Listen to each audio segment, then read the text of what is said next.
Bonjour mes chers amis, les habitués de la chaîne de télévision vidéo des Ahmed Ben Fissa. Aujourd'hui, mercredi 29 février, 2012, il est 9h-5 et je m'apprête à vous lire un chapitre important de Mao Tse-tung intitulé Les femmes.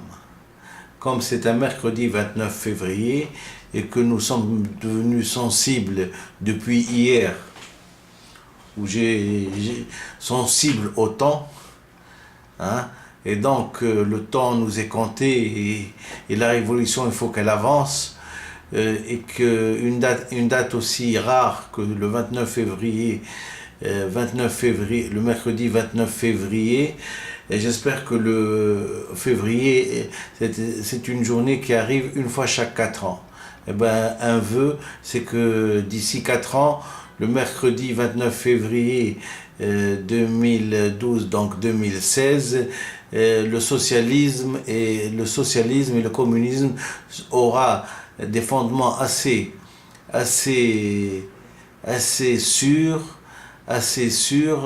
en Tunisie. Et donc, nous serons, comme on dit, nous nous habituerons un petit peu à l'option que je suis en train de proposer, c'est-à-dire une réforme et une révolution avec des réformes du type marxisme-léninisme. C'est la meilleure façon de réussir une révolution. Donc, c'est un vœu. Vous m'excuserez peut-être de faire des vœux aussi, pour certains, peut-être macabres, mais ils n'ont rien de macabre du tout. Hein. Rien qu'à voir l'URSS et la Chine, comment ils vivent, comment la population vit pour qu'on puisse dire qu'au fond, ils vivent bien. Ils vivent bien, ils partagent bien leurs richesses, tout le monde a le droit à l'ascenseur social et tout le monde est cultivé. Et c'est essentiel. Et il n'y en a pas un qui mange la part de 1000. Comme j'ai vu les mensualités moribolantes, hein, de certaines personnes, hein, qui touchent dans les 30 millions par mois, je me dis ça pourrait faire vivre autant de gens qui n'ont pas le minimum vital.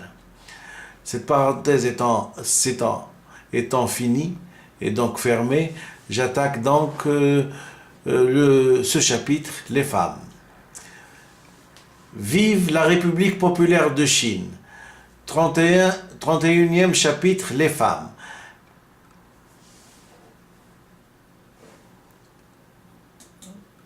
Donc,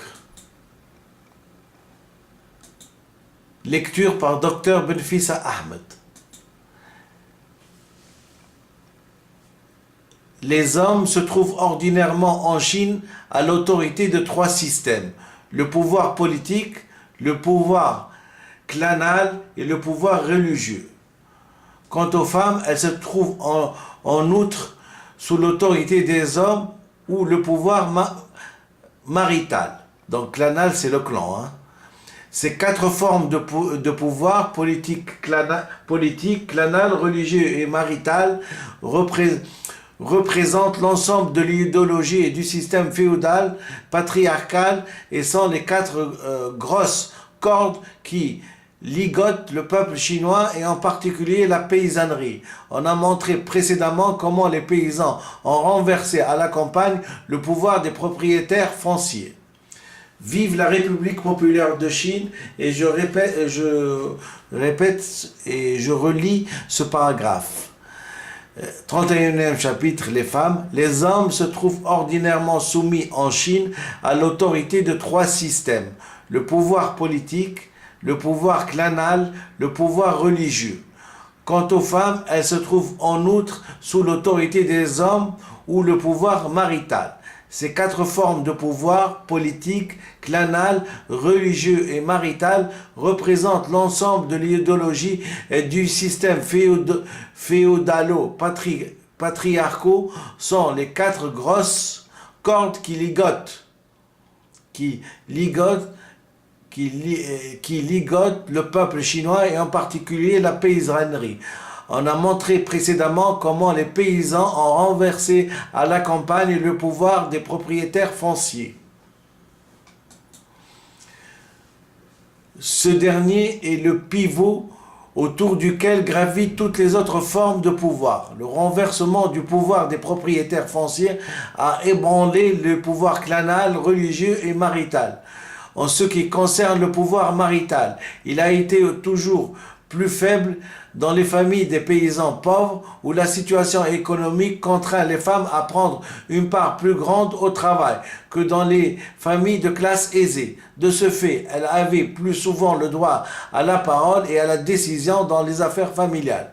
Au cours des dernières années, en raison de la ruine croissante de l'économie rurale, la base même de l'autorité du Bari sur les femmes s'est trouvée minée.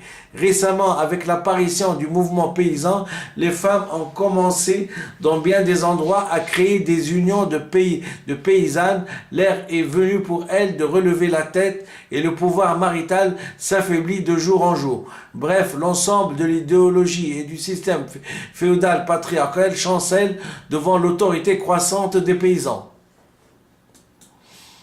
Vive la République populaire de Chine. Rapport sur l'enquête menée dans le Hunan à propos du mouvement paysan. Mars 1927, œuvre choisie de Mao Tse-tung, tome 1.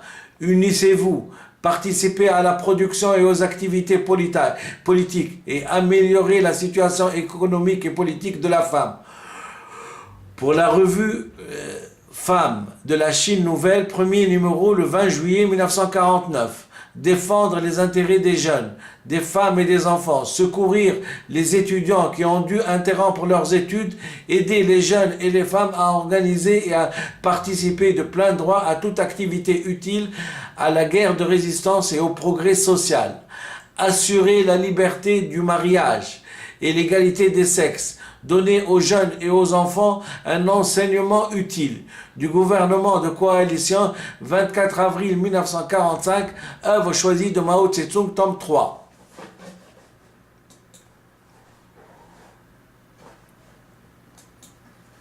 Notre tâche essentielle dans le domaine de la production agricole est d'organiser l'emploi rationnel de la main-d'œuvre et d'entraîner les femmes à participer à la production.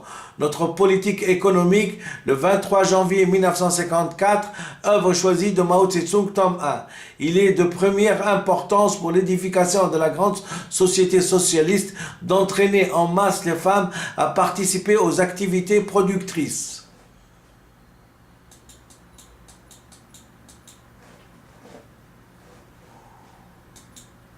Vive la République populaire de Chine. Le principe à travail égal, salaire égal doit être appliqué dans la production. Une véritable égalité entre l'homme et la femme n'est réalisable qu'au cours du processus de la transformation socialiste de l'ensemble de la société. Note sur l'article, les femmes rejoignent le front du travail, l'essor du socialisme dans les campagnes chinoises.